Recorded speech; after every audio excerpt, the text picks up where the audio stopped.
Al-Mahdi, a former prime minister in Sudan's last elected civilian government, is the head of the Umma Party, the most prominent party opposing President Omar Hassan al-Bashir, who ousted him in 1989.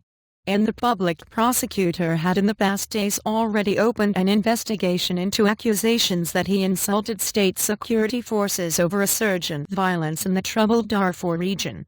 And I spoke to my grandfather's lawyer and he said charges of halting the constitutional system and inciting hatred against the state were added and their penalties range from life in prison to death, al-Mahdi's granddaughter Mariam told Reuters.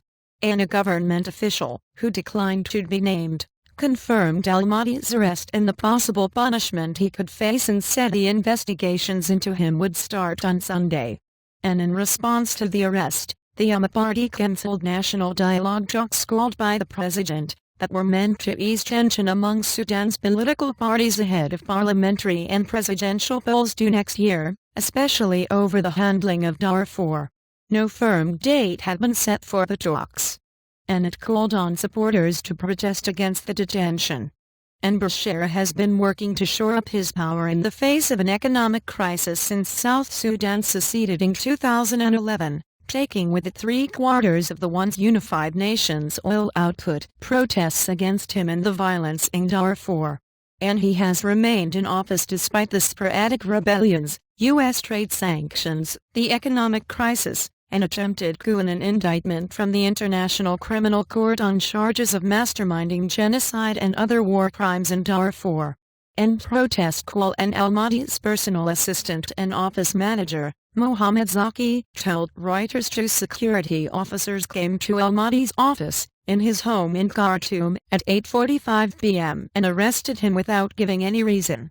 And the Umma Party has decided to stop the dialogue with the National Congress Party, the ruling party, and asks for the release of Sadiq al-Mahdi. Umma Secretary General Sarah Abdallah told reporters at al-Mahdi's house. And, by arresting Sadiq al-Mahdi, the regime has gone back on all of its promises about dialogue and has returned to square one. The Umma Party calls on all of its grassroots supporters to express rejection of this step in the capital and the provinces in a peaceful fashion.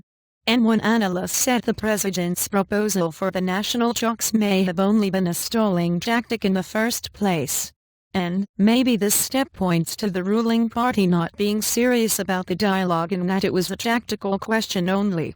How can you arrest the main side with which you want to hold a dialogue? Political analyst Khaled al-Yani said.